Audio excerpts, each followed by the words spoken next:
Halo teman-teman, kembali lagi di Yuk Belajar Anatomi bareng aku, Sarah Kriswasini, dengan NIM G002370 dari kelompok B1. Nah, kali ini aku mau ajak teman-teman buat sama-sama belajar tentang OGM, OGF, dan nanti juga buat uropoetika. Langsung aja di OGM, kita mau belajar bagaimana mekanisme ereksi dan ejakulasi pada seorang pria gitu ya. Nah, ereksi dan ejakulasi itu pastinya dimulai dengan adanya rangsangan dulu, rangsangan seksual yang bisa menyebabkan ereksi itu. Nah, rangsangan itu bakal dibawa dari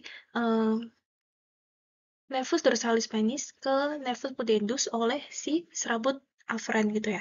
Nervus dorsalis penis di sini ke nervus pudendus. Nah, dorsalis penis kan di penisnya ini. Nanti dia bakal ke nervus pudendus, terus kemudian dia bakal ke cornu posterior segmen sakral, di segmen sakral di sini, sampai akhirnya nanti bakal diolah di centrum genitospinale gitu. Nah, ketika diolah di centrum genitospinale itu kan kayak, oh ternyata ini rangsangan seksual yang bisa menyebabkan ereksi gitu kan. Nah, dibawalah sinyal parasimpatis itu oleh serabut eferen melalui nervus splanopelvici. Nah, jadi dari centrum genitospinale nanti bakal ke nervus splanopelvici, kemudian bakal diteruskan ke plexus cavernosus gitu. Plexus cavernosus di sekitar sini. Nah, pas ngebawa balik itu si sinyal itu, nah serat parasimpatis itu akan melepaskan yang namanya oksida nitrat gitu teman-teman.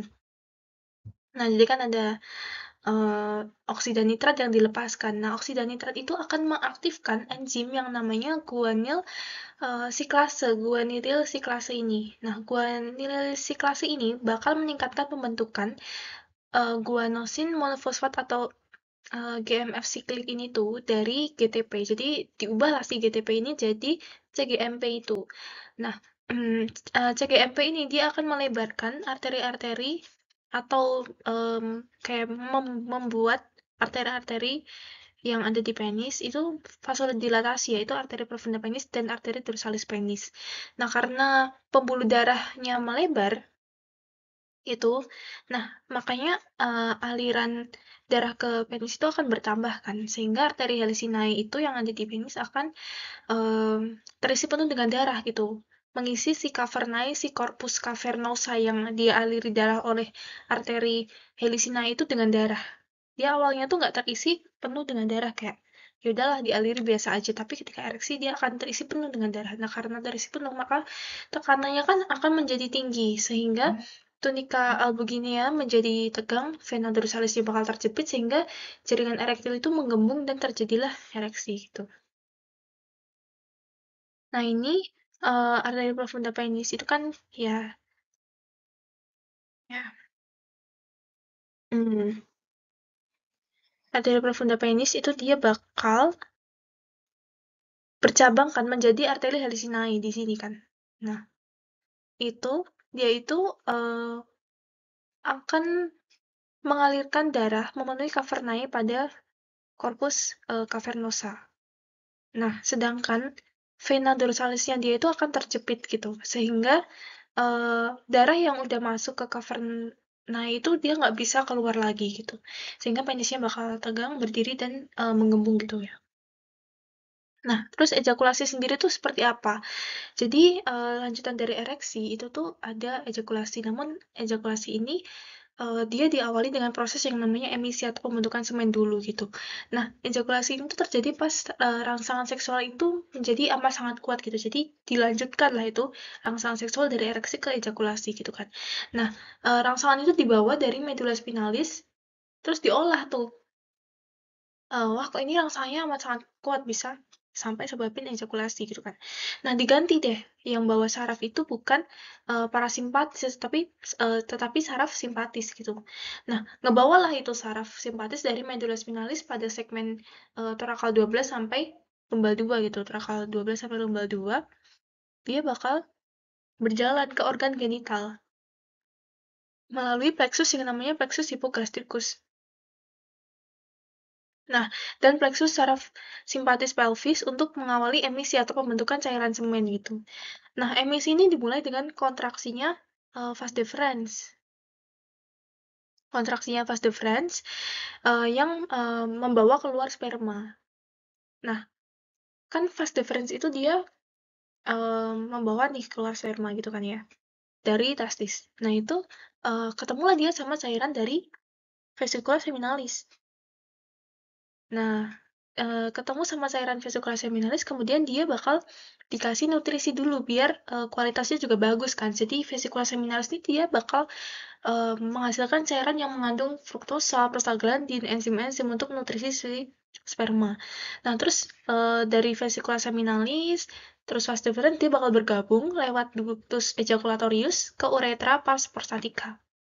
Nah, nanti di uretra pars prostatica itu gabunglah sama cairan yang berasal dari prostat yang fungsinya buat motilitas si sperma itu, sehingga akan mendorong sperma lebih jauh ke uretra pars membranacea.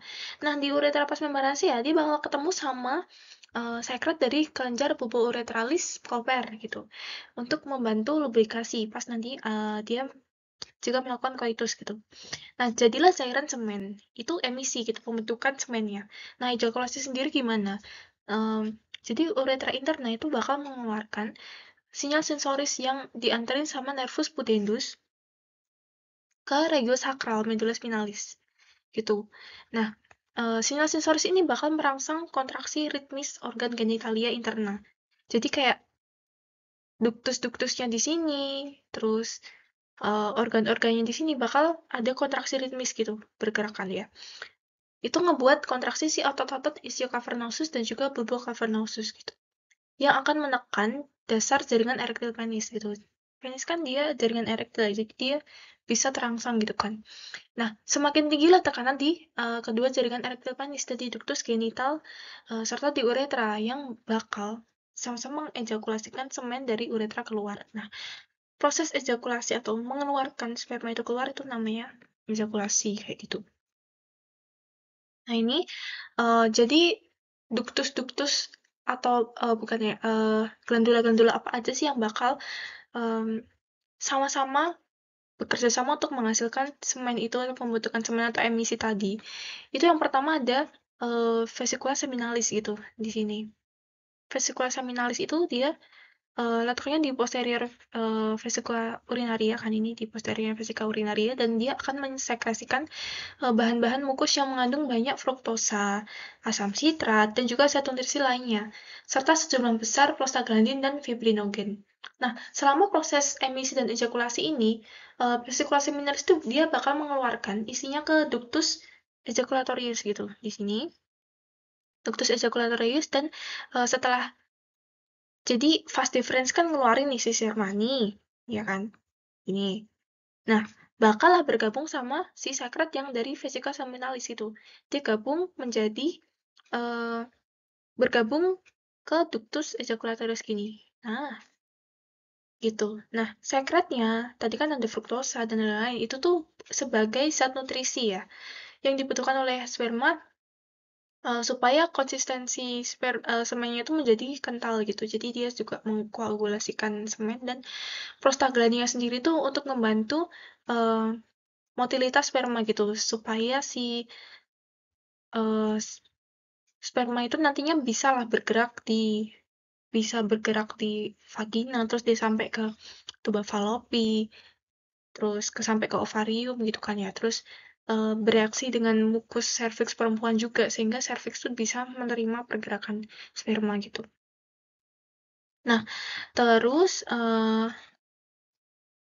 setelah di ductus ejaculatorius ini, dia kan tadi ke uretra pars pars prostatica ya.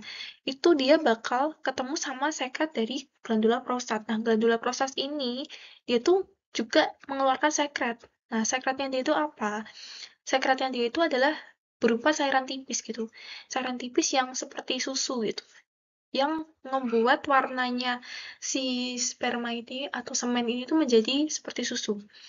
Nah, sekretnya ini tuh dia mengandung kalsium, asam sitrat, fosfatase asam, dan enzim pembekuan, serta profibrinolysin gitu.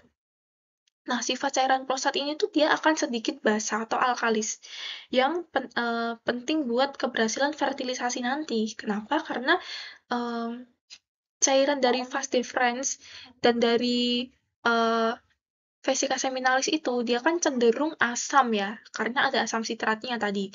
Nah, itu tuh akan menghambat fertilisasi si sperma dan ovum nanti karena sekret vagina itu kan dia bersifat asam juga kan, pH-nya itu sekitar 3,5 sampai 4 gitu. Nah, ketika si sperma itu nanti masuk ke vagina, dia nggak bisa bergerak dengan optimal ketika pH-nya itu menjadi sama-sama asam gitu, karena pH-nya kan bakal meningkat menjadi sekitar kayak 6, 6,5 gitu. Nah, cairan prostat yang dia sedikit basah atau bersifat alkalis itu akan menetralkan sifat asam cairan seminalis, dan juga akan menetralkan vagina gitu, sehingga nanti meningkatkan motilitas dan fertilitas si sperma gitu. Nah, setelah tadi di glandula prostat, dia bakal dapat sekret juga dari glandula bulbouretralis atau Koperi gitu. Di sini kecil banget dia.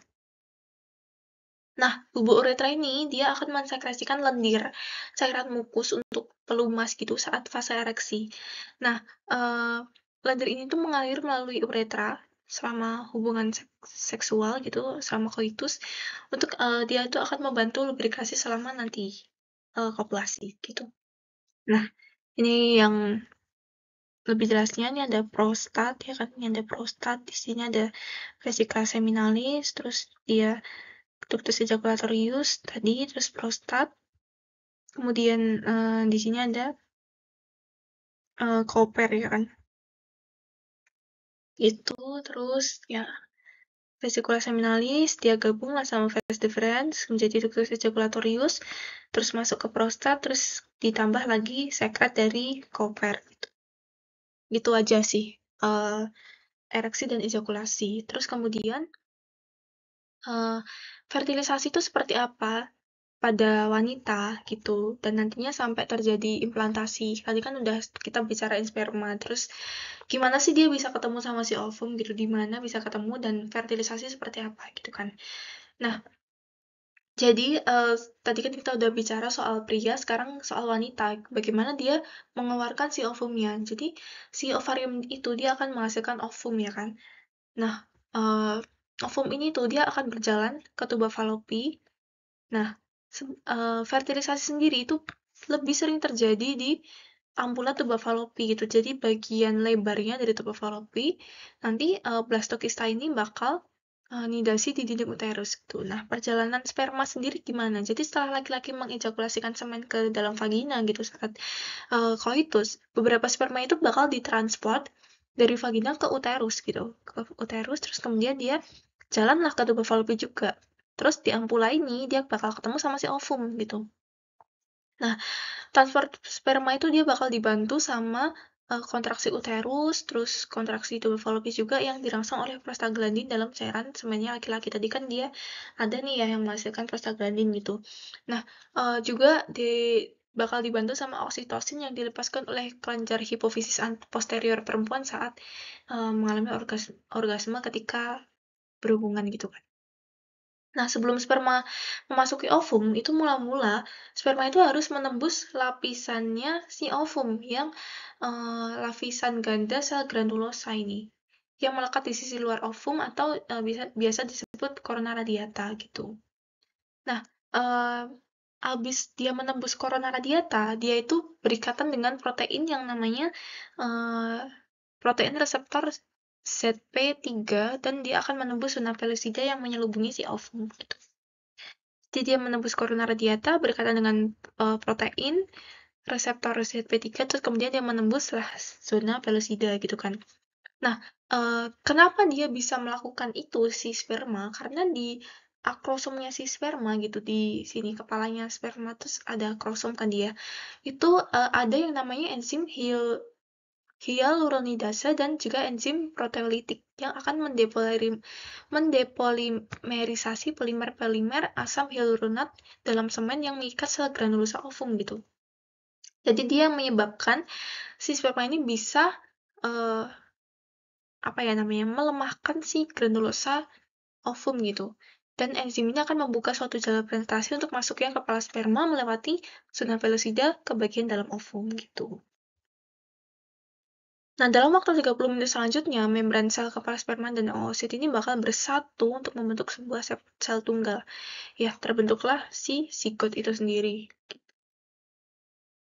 Nah, fertilisasi itu dia bakal terjadi sekitar 12-24 jam setelah wanita mengalami ovulasi. Nah, terus si cleavage ini dia akan terbentuk setelah 30 jam fertilisasi dilakukan gitu ya, terjadi gitu. Nah, barulah biasanya itu dibutuhkan 3-4 hari untuk membelah dan menjadi morula gitu kan ya. Dia membelah jadi 2, 4, terus 8, ya segitulah gitu kan ya. Nah, habis itu barulah masih butuh 4-5 hari untuk mentransfer ovum yang udah jadi blastokista tadi dari isthmus tuba fallopi ke cavum uteri. Dan nantinya dia bakal nidasi lah ke endometrium gitu. Nah, tuba fallopi itu permukaannya tuh nggak rata, ini lihat ya. Permukaannya tuh nggak rata dia. Dan berlubang-lubang, sehingga itu bakal menghalangi perjalanan si ovum, ya kan. Tuba fallopi itu permukaannya nggak rata dan dia bakal menghalangi perjalanan si ovum gitu. Nah, di samping itu, isthmus tuba fallopi itu juga masih bakal tetap berkontraksi selama 3 hari pertama setelah ovulasi. Nah, barulah setelah itu progesteron yang disekresikan oleh corpus luteum ini dia bakal meningkat. Meningkat dan mengaktifkan reseptor-reseptor di tuba, menghasilkan efek relaksasi tuba, sehingga bisalah itu si ovum keluar gitu kan ya. Nah, atau si zigot keluar. Nah, transport yang tertunda pada ovum tuba fallopi ini memungkinkan terjadinya beberapa tahap pembelahan sel hingga membentuk blastokista. Jadi kan dia tertahan gitu kan ya. Kontraksi terus sehingga dia nggak bisa keluar nih dari tuba fallopi. Nah, itu tapi menguntungkan bagi si zigot itu sendiri karena dia bisa membelah-membelah tadi, membentuk morula, terus ya gitulah. Sehingga menjadi blastokista tadi yang udah siap untuk nidasi. Nah, transport zigot ini dipengaruhi oleh kerja epitel bersilia dari tuba uterina yang gerakannya itu akan mengarah ke uterus gitu. Nah, terus ada sekresi epitel tuba uterina juga yang menimbulkan arus cairan yang mendorong lah itu si zigot menuju ke uterus. Juga ada efek relaksasi tuba uterin yang mempersilahkan ovum untuk bergerak menuju uterus gitu. Terus setelah beberapa hari dia mengalami pembelahan. Nah, terus implantasinya di endometrium itu seperti apa? Jadi, setelah mencapai uterus, itu blastokista yang sedang berkembang biasanya menetap dalam cavum uteri selama 1-3 hari gitu. Dia menetaplah di cavum uteri sebelum akhirnya dia bisa berimplantasi gitu. Nah, implantasi itu biasanya terjadi sekitar hari ke-5 sampai ke-7 setelah ovulasi. Nah, setelah sebelum implantasi, itu blastokista mendapat makanan dari sekresi endometrium uterus yang disebut dengan susu uterus gitu. Sel-sel trofoblast yang berkembang di permukaan blastokista nanti dia akan ini ya, trofoblast ini itu akan mensekresikan enzim proteolitik yang mencerna dan mencairkan sel-sel lapisan basal endometrium. Dia akan mencairkan lapisan basal endometrium ini. Terus kemudian sel-sel trofoblast ini juga mensekresikan hormon HCG, human chorionic gonadotropin, yang mencegah involusi corpus luteum. Karena corpus luteum itu masih dibutuhkan supaya dia itu menghasilkan estrogen dan juga progesteron untuk mempertahankan sifat dari sel DC2 di endometrium uterus yang diperlukan untuk nutrisi embrio muda. Ketika sel DC2 itu nggak ada, gini-gini, ketika corpus luteum itu nggak ada, kan nggak ada estrogen dan progesteron juga kan, sehingga ketika ditempelin ini sama si zigot itu endometrium bakal meluruh gitu loh, sehingga terjadi menstruasi gitu kan. Tapi karena ada sel-sel trofoblast yang dia mengekskresikan HCG, dia akan mencegah involusi si corpus luteum sehingga dia bisa masih tetap menghasilkan estrogen dan juga progesteron kayak gitu. Nah, ini sel DC2 dia akan menutrisi zigot atau embrio pada masa awal kehamilan. Itu soal fertilisasi dan juga implantasi. Kemudian kita belajar tentang uropatika, tentang perjalanan urin dan bagaimana seorang bisa berkemih. Jadi perjalanan urin itu kan dibentuk di ren, di ginjal gitulah, filtrasi, reabsorpsi, augmentasi. Nah, kemudian urin itu dia bakal berjalan lewat ureter ke vesika urinaria gitu. Nah, di vesika urinaria ini urin bakal ditampung gitu kan ya, sebelum akhirnya dia dikeluarkan lewat uretra. Nah, bagaimana proses pengeluaran si urin ini atau miksi itu kita berkemih itu kita akhirnya mengeluarkan kencing itu seperti apa? Jadi dinding VU, dinding vesika urinaria itu dia terdiri dari muskulus yang namanya musculus detrusor gitu. Nah, musculus detrusor ini dia akan uh, berkontraksi dan berelaksasi gitu untuk apa ya, proses berkemih. Terus di uretra dia punya dua macam sphincter atau kayak dia tuh berperan sebagai penutup gitu. Itu ada sphincter uretra internal dan sphincter uretra eksternal. Nah, musculus detrusor dan juga sphincter uretra internal itu dia dipersarafi oleh saraf otonom gitu. Jadi dia nggak bisa kita kendalikan. Eh, dia nggak bisa kita kendalikan sehingga dia tuh ya udah gitu keluar sendiri gitu kan urinnya. Nah, kalau kita bicara dengan saraf otonom berarti ada saraf simpatis dan juga parasimpatis yang kerjanya saling berlawanan. Sedangkan yang eksternal, sphincter uretra eksternal itu dia akan dipersarafi sama saraf somatik. Jadi bagian dari saraf pelvik yaitu pudendal nerve gitu. Yang cara kerjanya itu voluntary, dia diatur sama otak kita bisa kendalikan gitu. Nah, saraf simpatis pada detrusor ini menyebabkan relaksasi dari uh, apa namanya musculus detrusor. Saraf simpatis itu dia bakal menyebabkan relaksasi, tetapi menyebabkan kontriksi atau kontraksi pada sphincter uretra internal gitu. Sehingga ketika relaksasi dinding vesika urinaria, urin itu akan mengalirlah ke vesika urinaria ya kan. Relaksasi sehingga dia banyaklah dialiri cairan urin itu. Nah, biar menjaga agar urin itu tidak keluar, maka akan kontraksi si sphincter internal sehingga dia akan mencegah si urin itu keluar dari vesika urinaria. Nah, tapi saraf parasimpatis itu menyebabkan dinding vesika urinaria, musculus detrusor ini dia akan berkontraksi sehingga menekan si urin itu kan. Nah, ketika tekanan dalam vesika urinaria itu meningkat, kita ingin berkemih gitu kan. Nah, tapi sphincter uretra internal itu akan relaksasi sehingga kita bakal meloloskan si urin itu untuk akhirnya lolos lah dia ke uretra terus melewati sphincter uretra eksternal gitu. Nah, tapi perkemihan itu tidak akan terjadi apabila kita tidak secara sadar membuat sphincter uretra yang eksternal yang tadi voluntary itu relaksasi karena kan dia diatur nih. Gerakan dari sphincter uretra eksternal itu diatur, dikendalikan oleh otak gitu. Diatur oleh saraf yang somatis gitu kan. Sehingga kita bisa menahan kencing, kita bisa uh, ngepasin lah kapan kita mau berkemih gitu kan. Nah, jadi di sini ketika kandung kemih atau vesika urinaria ini teregang gitu, dia akan merangsang yang namanya straight receptor atau reseptor tegang yang ada di dinding VU gitu. Nah, melalui saraf aferen itu eh, saraf aferen itu akan menghantarkan impuls ke serabut saraf pelvik yang ada di sakral 2 sampai 4 medulla spinalis gitu. Nah, informasi dari saraf aferen itu akan menyebabkan dua efek, dua hal gitu. Yang pertama adalah informasi diteruskan ke otak. Otak bakal dikasih tahu kalau ini VU-nya tuh udah penuh, udah teregang maksimal, sehingga kita harus berkemih. Nah, yang kedua akan mengaktifasi saraf otonom yaitu parasimpatis yang menyebabkan kontraksi VU, vesika urinaria, keinginan untuk berkemih itu semakin tinggi. Dan terus kemudian dia relaksasi dari sphincter uretra internal gitu. Nah, tapi tadi kan udah di ini apa namanya?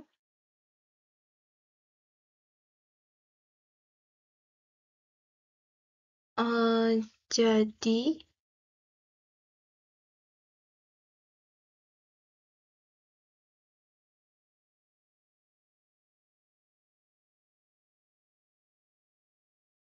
nah tadi kan VU-nya terisi nih penuh gitu kan. Terus dia bakal merangsang si reseptor regang atau serat reseptor gitu. Nah, ketika serat reseptor itu dia terangsang gitu, dia akan menimbulkan dua efek gitu kan. Yang pertama itu dia bakal menyebabkan saraf simpatis. parasimpatis, saraf parasimpatis, sehingga parasimpatis itu dia menyebabkan kontraksi dari VU, vesika urinaria, terus sphincter uretra interna dia akan relaksasi atau terbuka gitulah ya, sehingga uh, apa namanya, meloloskanlah si urin itu gitu. Tapi yang kedua, efek yang kedua, dia itu akan reseptor regang atau sel reseptor ini bakal menuju ke otak, ke korteks cerebri untuk dia itu menginhibisi lah istilahnya, inhibisi dari motor neuron yang menuju sphincter uretra externa. Kan tadi sphincter uretra externa itu dia uh, eksternal ya, jadi yang eksternal itu dia somatis atau berdasarkan sama kendali kita gitu kan ya. Jadi kita bisa uh, sphincter uretra externa itu dia akan terus berkontraksi gitu, menahan si urin supaya nggak keluar. Kerjanya dia seperti itu. Nah, adanya rangsangan dari steroid reseptor tadi, dia bakal menginhibisi kontraksinya si sphincter uretra externa gitu. Inhibisi kontraksinya dari sphincter uretra externa sehingga dia bakal relaksasi gitu. Nah, ketika dia relaksasi, maka dia bakal terjadilah proses berkemih gitu. Jadi itu ya kayak kita bisa menahan, gitulah kenapa kita bisa menahan kencing itu. Kita bisa mengatur kapan kita mau mengeluarkan urin gitu. Gimana kita mau mengeluarkan urin juga gitu kan kita bisa mengaturnya gitu.